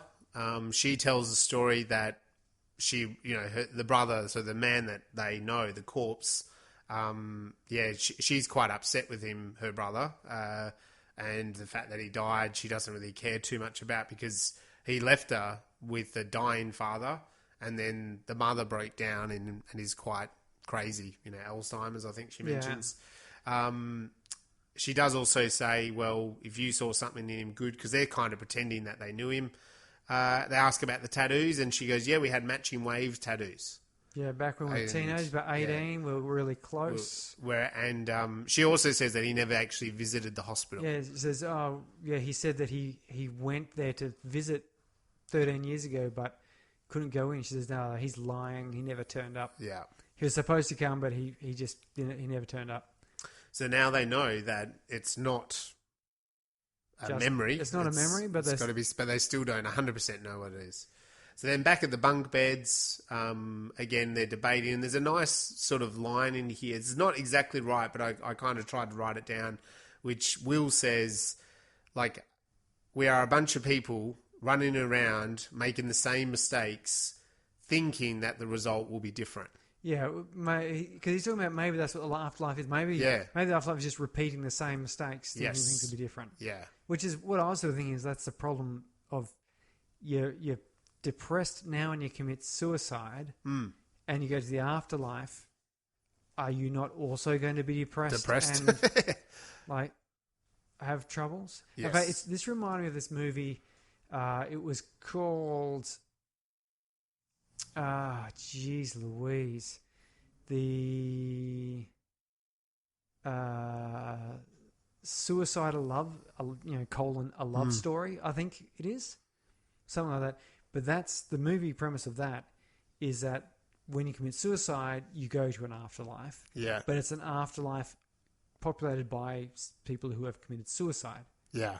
And so this guy, he's, commit suicide because he's rejected by this girl of his dreams, and thinking, I'm going to end it all. But he just basically wakes up in a place very similar to where he actually died, except it's shittier. And everything's kind of a bit crap. But none of the people he knows is there because only suicide people go there. And so he sort of goes about this life, and he has to have a job. Yep. He's got to buy things with money. There's people working in the shops. Yep. And, you see the occasional scars on wrists or, burns around the throat, bullet wound, scar on the head, that sort of thing. So it's entirely populated by people who commit suicide. And they've got to work. So he's got to get a job. And he meets this guy who's a bit of this crazy sort of Russian dude. His whole family committed suicide, which... not all at the same time, but his brother killed himself first, and then in grief his mum killed himself, and then he went on he was in a band playing dreadful music, and he went on a real bender and spilled beer all over the stage, and he knew he could see that the chords were in there, but he went up there and played anyway, and he said he electrocuted himself. He didn't quite realise that equated to suicide, but I guess he kind of figured out, I knew it was going to happen, so I suppose it was. Yeah. So he makes friends with this guy, and so this thing plays out, and again, the whole world is very dreary. It's like our world, but everything's just a bit crapper. You know, all the cars are just a bit shitty. Yeah. Can you imagine they're the suicided cars, you know, the cars that committed suicide, and the music is just a little bit garbage. And there's a hole underneath this guy's seat which just disappears to nowhere. Like if he drops something and falls down under the car seat, it's gone. Literally, like there's actually like a black hole under there. So yeah, and there's a cult leader in that as well. Who led people to suicide, and there he is in the afterlife with all of his people, and he's like trying to lead them to suicide in the suicide life. And yeah, it's a crazy show. It's a comedy, which is a hard thing to say, but it's called Suicide: A Love Story, where the guy he does meet the girl of his dreams, who also committed suicide. I won't tell you how it all ends and everything, but it's quite amusing. But this reminded me of it. Yes. In that you got these people committing suicide, and maybe they're just doing the same thing. This line that he says. Yeah. Maybe they're just going around just doing the exact same things over and over. Because if that's this guy's afterlife, turning up and not being able to face his dying father and being yelled at by his sister, is that just repeating over and over and over again? Well, there's horrifying. You know, if you take your logical brain and think about even a heaven idea, an afterlife that is like maybe, you know, like your perfect life, right? Like, isn't it just similar to your life? So therefore, if your life is kind of hell, you know, I don't mean like a Catholic hell or whatever, religious hell, but if you really hate your life and you're totally suicidal about ending your life, maybe if there is an afterlife, all it is that version of your life anyway, because it would make a lot of sense, wouldn't it? Well, because I've heard that explained by a theist. Yeah. So I don't know if he was particularly religious or not, but he was a study of theology, and he was pointing out that many of the Christian sects, they're not talking about like the fire and brimstone concept is kind of an old school way of frightening people, but it's not mentioned in the Bible. It doesn't say that there's going to be fire and the devil's going to poke you with pointy bits. Like that's something sort of made up. Yeah. But rather pointing out that, you know, life without your religious center, Jesus or God or Buddha or whoever your religious center is what you have in your afterlife, but you can't attain. Yeah. That's what hell is. Yes. That's what he was explaining it as. So, which I kind of like that. It's like, okay, I can see then that, because he wasn't coming from any particular one religion. He was saying this is a religious viewpoint. Yes. That heaven is actually when you find that religious spiritual center and you allow yourself to become one with it. And then that's what it is. When you die, you continue that on. Yep. And so it's not that heaven is like, you know, fluffy clouds with angels playing harmonies. It's a personal spiritual completeness and peace. Yep. Whereas hell is the opposite, where you do not find that spiritual completeness and you are forever thirsting for something you cannot have. And which is sort of again similar to this line Will says in his bed that people keep going around in circles. So this leads Isla to kind of like Will, I think, a lot more, because then she starts making out with him, and he further offers that, you know, going into the future, she doesn't have to be alone with the suffering. He's not actually saying, "I'll remove the suffering, but you don't have to go through it alone." Yeah. And so they start making out a bit, and then Toby runs in saying that, well, Dad's been hooked on the machine. So they run down, they find Dad on the machine, and, you know, Will's really worried about his safety, but they can see on the video that it's the anniversary. Yes, and Mum is going up the stairs. Mum is going up the stairs, which we know... writing. Yeah, which we know is that she's going to kill herself. And then Dad walks out in the memory and sort of says, "Oh, do you know what? My work can wait." Yeah. And so she stops, and he's like, "Why don't you come down and we'll eat dinner together?" Yeah. And she does. She comes down. And then they have to revive him. Then they have to revive him. But Will wants to see it complete. You know, he's like, it's changed. You know, she's different. Not going upstairs. She's alive. He never, because in Will's recounting, Will was the one who found her in the morning. Yeah. Which meant Dad never even left his office all night. Yep. And it was Will who found her. So, yeah, so he's really excited. But they do manage to... They do bring him back. Bring him back. Like, there's a little bit of sort of tension there of have we lost him? But he comes back and watches the video. And they're like... And this was one of those real ups for me. Like, you're wondering about the video and are they just, repeat to be, in this personal hell? And then you see this, you go, no, you can correct your worst. Perhaps your afterlife is your opportunity to exist in another version of the universe and correct your biggest mistakes, your worst regrets. Yeah. And then, of course, the realization, we can't tell people that because they'll make terrible mistakes now. Yeah. Like, they'll kill themselves now to try and correct mistakes. Yep. But what if... And they don't really go into this, but I was thinking, you can't do it because what if the mistake you've got to correct is coming up? Yeah. Are you shortchanging yourself and the universe? And if you show people that, you're going to get massive suicide rates. You are. But then, of course, maybe his dad would die and get to not reveal that there's an afterlife. Yeah.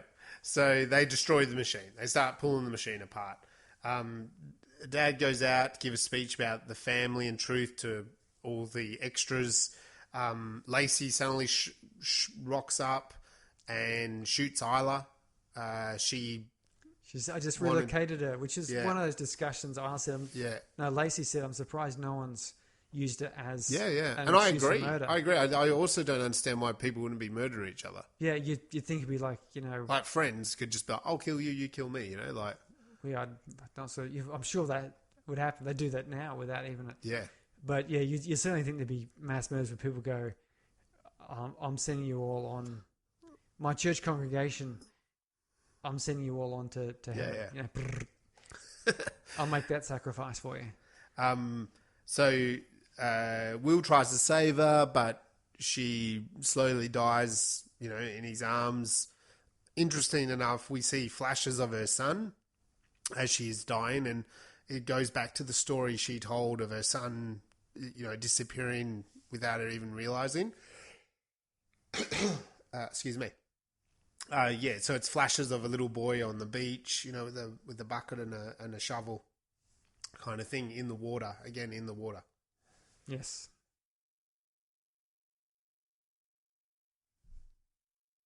Yes. Okay. Water. We need the water. I need water. That's what I need. So we see the little flashes, but Will is Trey upset. Yeah. And he's going, well, hold on. It's not right. They were just happy together. Yeah. So he rushes on inside and he cranks up the machine, locks himself in the room, hooks himself up, and it starts pumping the anesthetic gas, I assume, to knock him out and put him down into death. Yep. And then we get Will standing on the ferry. Yeah, he's on the ferry looking at the wake again. He's kind of looking confused, like you can tell he doesn't immediately know what's happening. But he walks in and it looks very similar, because he was kind of looking a bit like that the first time. He was, yeah. And he walks in and it's the same news report going. And then he goes, Isla. Yeah. And he looks around, he finds her sitting there and they sort of have a similar conversation. The starting of the conversation, but then he's clearly remembering. He says, I've done it and I've got you. What are you doing here? Yeah. And she says, I'm not here. I'm actually you. Yeah. Which is interesting because she's, says you're not properly dead. Yeah. Yet. Yeah. And so we're sort of in this in-between state where he's entering his afterlife. He's talking to himself, basically, where it's revealed that, he says, I just wanted to see you again. I'm so glad I can see you again. And she says, yes, you've been doing this all the time. You died after, this visit here because you had heard on the news some woman had killed herself. That was the first time. And you realized that it was me, that you'd met me on the boat. And then, later on you died and you came back on the boat and you keep coming back trying to save me. He says, yes, but I didn't manage to save you. Yeah. And I didn't manage to save your life. And she says, you don't have to stop someone from dying to save their life, which I thought was really nice. It was, yeah. Because in that last scene where they were together, she was smiling. She was. And the sun was out. Yeah. In her hair and things. Yeah, you could see Will and Isla were at peace. Yeah, they were. If not overjoyed, they were certainly had achieved like this, that feeling of being together and not being alone and happy. And so we could then get this story of this, repeating. Like this was the first time he'd actually managed to pull her out of the water, and so now, it's a bit of a says, Groundhog's Day. Where are you going? Where have you gone? He said, "Well, I'm not going. I'm not here anymore." Yeah, because you saved me. Yeah, you saved me, and he's like, "Will remember you were," which is there because then you can hear the voices of him being pulled back, and he gets pulled back. Which is, the way it is. No, you don't know, do you? Oh, because that's the interesting thing there. She's saying you can decide to die or they're going to pull you back. Well, yeah. And he goes, I'm going to remember you. I'm going to remember you.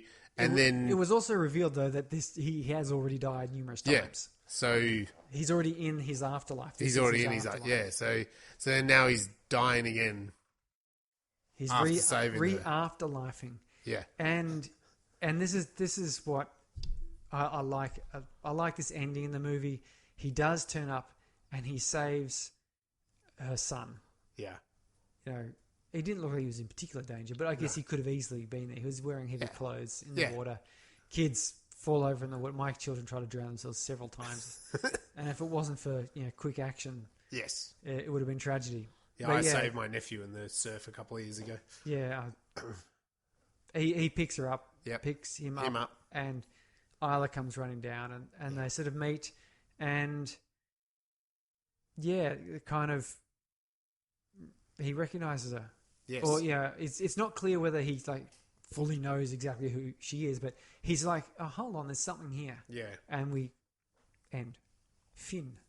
Yes. As the French would say. Yes. And I really, it would have been easy to have ended that movie on a slightly more somber note of, you've saved me, I will remember, and then that's it. It sort of closes off. Yes. But I really did like the closure. It seems it's a bit corny, I suppose, maybe, or a bit cheesy, the ending, that it all came around, but I did like it. Because it meant that because Will wasn't at peace in his previous ones. As you could tell, he kept circling back trying to save this woman's life. Yeah. Which was actually also him trying to, because his mum died, he didn't get to save her, so he's, saving this mother's life. So if he's... I liked it too because it makes you think about then the promise of the premise. So the what if, so what if the afterlife is playing out of another second chance and you then just keep repeating that second chance time over time over time over, a bit of a Groundhog Day kind of scenario. But I guess you're living also how long is the repeating? Is it days? Is it months? Is it years? As long as it needs to be. It's a very... And every time... Because she does say to him as well, she's like, the first time we didn't even speak. Yeah. So the first time on the boat, it didn't even speak. And then he's gone to see his father, Toby, the cult, realised how crazy it all, heard that she's died, and then killed himself to try to go over to the other side. Oh, who knows? We don't know. And then the second time he's actually managed to speak to her, and the third, blah, blah, blah, but blah. It's a bit of a Buddhist Eastern sort of philosophy here. It is, isn't it? Reincarnation is a process of learning, enlightenment. It's on our path. It's a never-ending learning cycle towards some sort of enlightenment. And this movie ends with them. This is not the end of their trials or problems. Like, if they're going to have any sort of relationship and all the rest of it, there's going to be problems.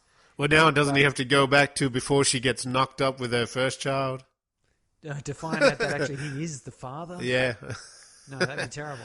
But yeah, it's that sort of Eastern philosophy of you've got to, and that's sort of what he was saying when he was in that bed as well, is, you're going around making the same mistakes. So, you're not trying different things. And that's the problem, of course, with all these people just going and offing themselves as what have they learnt about anything?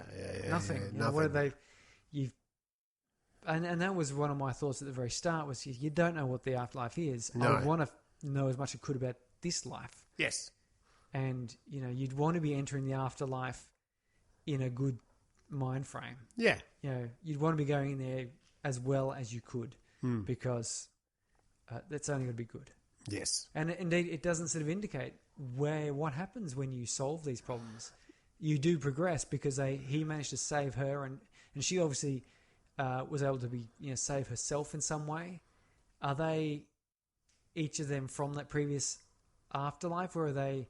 Is it just him? Different? Is it just him, and there's just some other Isla? Yeah, but I guess the thing is if like the film suggests, he's saved her right after so many times.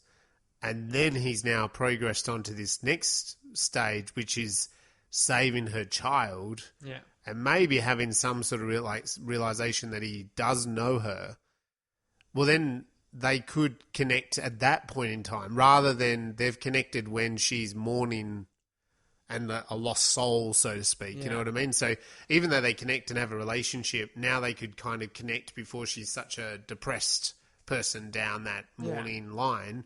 And maybe then it's just living happily ever after then, Well, yeah. And maybe that's it, Facing whatever the next things are to learn the next. And then in his next life, he decides on a different wife. Ha ha ha! And his name is Brian. That's right. Okay, so what about the... what a twist! What about your ladder preference, Surrey? Where does the Discovery come in? Where should people watch this in the list of science fiction films that we have looked at? Believe it or not, this puts this on number 40, I believe. I hope my maths is right. I think you got the episode... I think this is episode 52. Yeah, it is episode 52. Last episode was Freaks, which is 51. 51. Matrix was 50. Okay. So we're actually 52. So did I say 51 tonight? Yeah, at the very start. So all you those should people, have corrected me. All those people that came along here going, what the heck's going on here? Gosh, I just listened to 51. This is 52. For me, I'm bringing the Discovery in at number 28 on my list. So where that is it's coming in after Tao, the house with the sophisticated AI. Oh, I know Tao. And you know Tao. We all know Tao. He You have one in your house. It's always annoying us. We have to turn it off when we do the podcast. And number 29 is Surrogate. So I really enjoyed this film. I thought it was really interesting. It's I loved... got some similarities there. Yeah, and I think if you watch something like Tao, which is kind of like an AI and human conscious and what makes humans and, the behaviour of humans, it kind of, to me, makes sense to then have a look at the Discovery, which is more about humans in the afterlife and that debate, of should you live your best life in this life? Of course, I think. But then, maybe it is about rectifying your mistakes in the afterlife. That's kind of a pretty cool idea. Yeah. I put up there number 8. So you'd watch... That's on one side of it is the platform, which I thought, we've sort of gone from Snowpiercer at 6 to platform. You can see that sort of human nature discovery into the Discovery. Yes. And then Passengers, which again is that choice of life, having one life being left behind, which you're expecting to wake up on another planet and do something. Yes. Interrupted. And coming to terms with that. So I really like that. You'd also then be going from some grim stuff like some Snowpiercer, it's quite grim action, to this sort of dark, almost religious toned platform. Yeah. Into something a bit more gentle and philosophical. But then space. And then Tau was after that one. Yeah, so I reckon... And then you're going full throttle into Occupation Rainfall. Kapow! That's all right. Yeah, so I'm going to challenge someone to go through our viewing. I guess if you get put into some sort of quarantine. Yeah. And you got yourself 2 weeks, we've got 52 movies. We do. And you could watch through and you could find out what order that they should go in, or viewing order gives the best appreciation of a certain theme or concept of science fiction. I think so. We have talked heavily about religion tonight, so let's course correct and talk about science. Well, this is the science of religion. No, it's not the science of religion. Prove it all wrong, Surrey. Tell me some science. I'm feeling like I'm getting a bit shaky over here on all this religious talk. I need some science injected into me. Give it to me.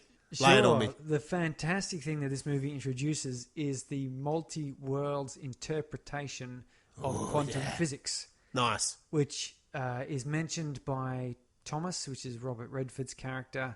He talks about when they finally record it, they go, oh, you're not going to... it's not just another plane, it's another plane of this existence. Yes. Which is this multi-worlds theory. And this is commonly used in a lot of different ways in science fiction. Sometimes it's used for time travel. Sometimes it's used to explain, jumping between locations. In fact, the book, if I'm remembering correctly, Starship Troopers, the book. Oh man, I could be getting mixed up with Ender's Game. In that their space jumping was actually skipping between parallel universes. Right. So when you travelled, by hyperspace or whatever it was, many light years at a time, you weren't travelling many light years within the same universe. Right. Yeah. You're actually skipping to a different universe in a different place. Uh-huh. Which, of course, makes you think, well, hold on, that means, so we just left everyone behind. But they point out, you're skipping to another universe that is essentially entirely the same universe, except for maybe a couple of atomic differences here and there, and the other difference being that you're not where you were, you're at this new location. Yeah. But simultaneously, another ship would be coming into that other universe. So all these spaceships jumping, making the same jump, all just skipping along one atomic width of universe. But anyway, so it's been used in a number of different ways. And in this one, it's been used for life after death, which I think I've spoken a little bit about this in a previous episode. We've done this for a couple of years, so bear with me. Maybe Event Horizon? Maybe, but... Or was that more black holes, I think? Well, let's take you back. Let's go back to 1935, where Einstein, Podolsky, and Rosen, as in, Einstein and Rosen, Einstein-Rosen bridge, which is a wormhole. Yeah. So in this same series of publications and lectures, Einstein is talking about the nature of quantum superpositions. And this fellow, disagrees. He says it's quite preposterous.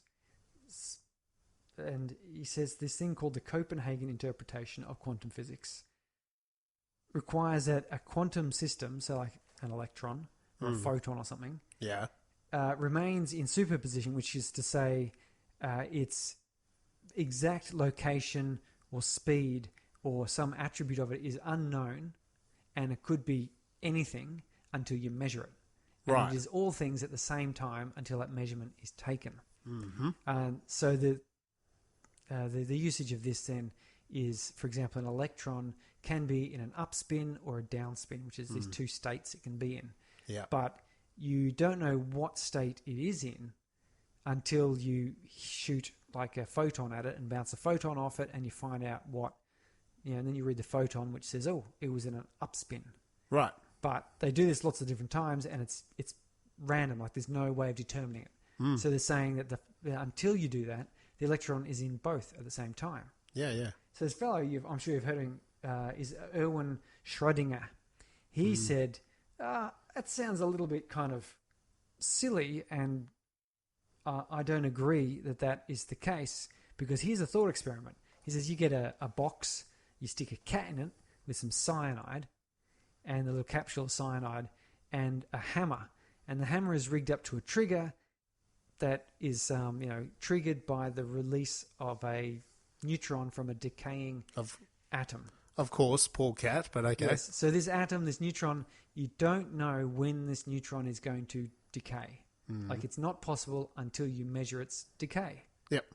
So there's this cat sitting in this box, which means from the external viewer, the cat is in a state of superposition along, entangled with this decay of things, because it's both alive and dead until you open the box to find out whether, in fact, it has died. Right, yeah, so you don't know until you open the box. Yes, Yep. you observe it. Yeah.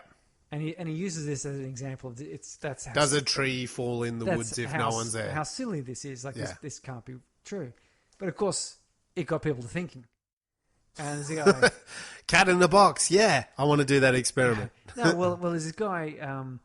What was his name? Hugh Everett III. Of course, Hugh. Good old Hugh. In 1957, he said he's looking at this. He's looking at the quantum physics because in the quantum world, we're talking about quantum being a smallest possible unit of something. So a photon is the quantum of electromagnetic charge. Yeah, tiny. It's you can't get smaller than one photon. No. As far as we know. Yep. Probably you can't. Yeah, we won't go there. Anyway, no. So quantum physics is dealing with that sort of level of stuff. Teeny tiny. And the quantum physics problem is when you're down at that level, things can't be determined until you determine them. Like you can't make a prediction. Is this electron upspin or downspin? Like if you drop a rock, you can make a prediction. It's going to fall to the ground under the influence of gravity. Easy. Macro scale, all works. At this sort of tiny scale, you shoot a photon at a very thin metal plate. Will it hit the plate, or will it appear on the other side and continue and hit the sensor? Apparently, it'll do both at various times, and they've shown this. I'm sure you've seen the light interference pattern where this, where one stream of photons somehow passes through two gaps at the same time, and you can tell because they interfere with each other on the other side. Yes. So you've got these weird behaviors, and this is that whole superposition, you don't know stuff. And that's the standard explanation is that you describe these quantum particles as a mathematical formula called a wavefront equation, which describes all of their possible attributes. Where it could be, how fast it could be moving, what its up spin, down spin, left spin, so forth is. And until this equation is solved, and you can't solve it until you make an observation because there's like missing piece. Yeah.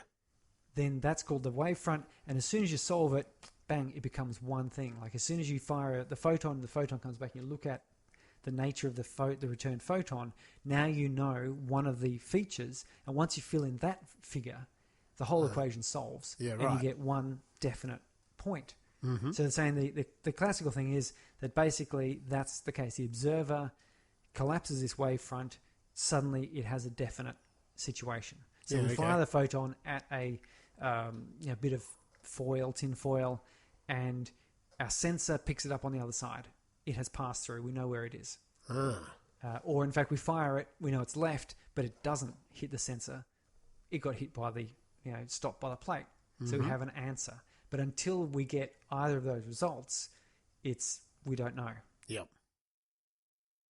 Schrodinger said that's kind of silly because if you don't know, then you've got this cat. Everett came along and he said, okay, well, how about this then? What if we consider it from the cat's point of view? Say you're sitting in a room by yourself. There's a gun pointed at your head. The back of your head, you can't see this gun. And its trigger is hooked up to a monitoring device that monitors the spin of an electron. And it's going to take observations to find out whether it's upspin or downspin. And if it's upspin, the gun shoots and blows your brains out. This situation, of course, means then that your death will be so sudden that you couldn't possibly know the outcome of the observation. Right. Yeah. So you're binary. You're either dead or you're alive. Yep. And you don't know if you're dead. Yep. And you don't know when the gun went off. In this situation, you are in superposition. And since, however, you are observing your life, because you think therefore you are. Yes. Therefore, you will never die from this.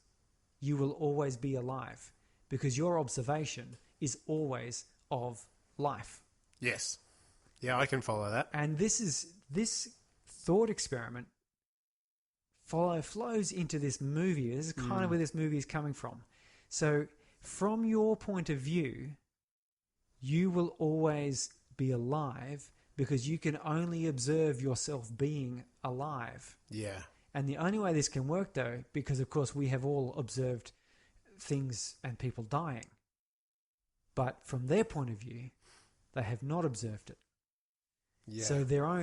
So what happens? So one of the possible explanations for this then is the multi-world interpretation, as opposed to the collapsing wavefront. The collapsing wavefront says there is only one set of everything. Yes. And it has a definite form at the point at which it is observed. Mm-hmm. And macroscopic features such as you or I are constantly observing.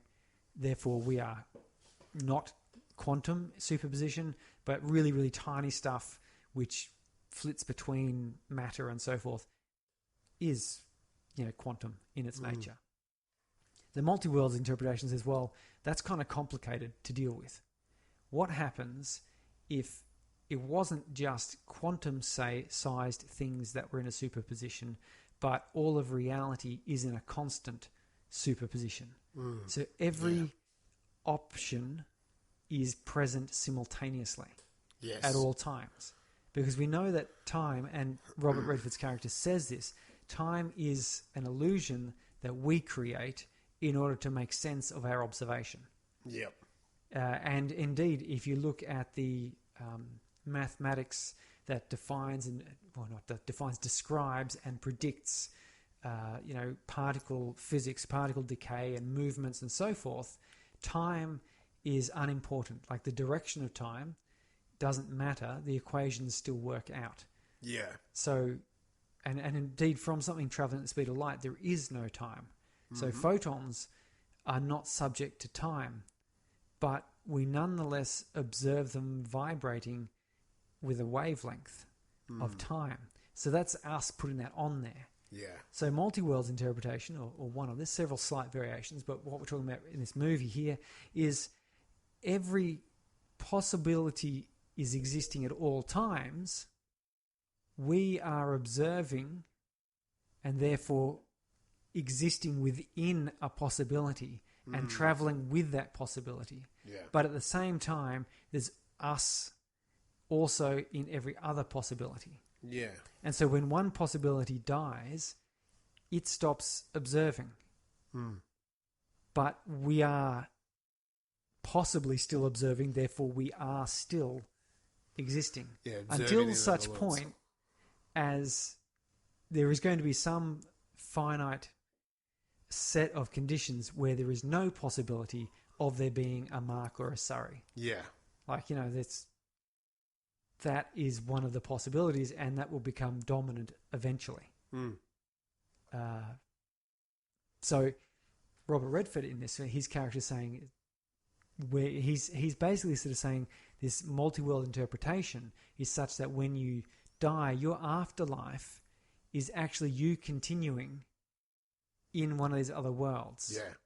And of course, time is neither starting or ending, is neither forward or backwards, which means the point at which you're observing in these other universes is could be at a different arbitrary, really. Yeah. And of course, the spin they're putting on it here is it's, as I said, this Eastern philosophical one where you're moving towards enlightenment. Yeah, so you keep going back to all your regrets. You keep repeating your mistakes until you grow and overcome those mistakes. Yes. That's the philosophical point of it. But yeah, so that's the multi-world. And there's a great bit of reading here. It's an article on the Stanford Encyclopedia of Philosophy written by Lev, what is his last name? I want to get him right. Lev Weidman. He's an Israeli chap. And it's a really fascinating read. He wrote it in 2014, but it talks about the quantum state of object and how you build up this concept of the multi-world interpretation and how we are made up of atoms, and atoms are made up of quarks and electrons and so forth. So why are we not just, us in the universe, we're all made of the same energy, but in different, configurations or states, and it's all super states. So it will melt your brain. But the multi-world interpretation requires fewer convolutions than does the standard interpretation, where you've got to assume that there's something special about observing, whereas in the multi-world, there's nothing special about observing because everything is there. Yeah. Sure, we're talking about one particular version of what we've seen. Yes. But that's because we're seeing it. Yes. We are also seeing every other option. Yeah. But I like this quantum immortality in that so long as there is a possible or plausible universe where you exist, you will always observe yourself existing there. Yeah, it's an interesting concept, isn't it? So it's like, we're there. Yeah, we're just always there. Yeah, the sad thing is, have you heard that paradox about the runner running away from the car? So the car starts. It's like, so the runner is running at 10 kilometers per hour. The car is driving towards him, chasing behind him at 20 kilometers per hour. Right. Yeah. So in the first hour, the runner goes 10 kilometers and the car goes 20 kilometers. Yeah. And so now the gap between them's 5 kilometers. And then in the next, half an hour or whatever, or the next 10 minutes, the next 5 minutes, the car's catching up. But so long as you keep slicing that time, the car will never hit the runner because it's asymptotic. Right. You keep dividing the time and the car will get infinitely close, but will never hit. Except we all know that that's because you're hitting an asymptote of time. Once you click over that extra second, then it happens. So this quantum immortality faces a similar problem in that you don't die so suddenly like a gunshot, like this imagined scenario with this gun rigged up. It's more the case of, you start choking to death, you're a little bit dead, you're unconscious, slowly your heart stops, the body cools, like it's all graduations. And certainly in between each of those graduations, you could say there's a chance you're alive and so you are. Yeah. Except again, you reach this asymptote of time where there's some finite wall where you step over that one extra second or that one extra quanta of time. Yeah, and you'd be gone. And you're dead. Yeah. And between that's where you live forever. So anyway, that's multiple art. It's a fairly sizable document. It's very interesting to read. Yes, it would be. And it goes into all of this stuff, and like even down to what sort of social behavior would a believer in the multi-worlds interpretation, which is much like there's people who are suiciding. Yeah. Would a multi-worlds person be reckless? Because I could jump off a cliff, and there's going to be some universe in which I'm not jumping off a cliff. That's right. Yeah, I could do whatever I wanted, but so he does go into that a little bit and talks about some of it, which is that's brilliant stuff. Which is quite fascinating. Yeah, definitely. So I'll leave you at that. They look it up. Multi-world interpretation. Lev. To get you again. Lev Weidman, Vaidman, and this is on the Stanford Encyclopedia of Philosophy. Fantastic, in depth, and I think it is what the filmmakers are probably ultimately trying to suggest is that it's a really interesting thought experiment. Yeah, about and a lot of these science fiction films, and that's where science fiction comes from, is of course a thought experiment of what if a black hole connected you to another dimension, like in Event Horizon. Yeah. Goodness me. I'd rather it's more like the Beyond, where you get connected to an alien world and the aliens take pity on us and don't wipe us out. That would be much nicer. Rather than an evil force. Yeah, no, definitely. So that's some really interesting information. And that concept of a multi-universe being on every action we create, there's a reaction, but there's multiple versions of ourselves in that moment in time. Like a ripple, a constant ripple, But I always wonder with that is how micro does it get?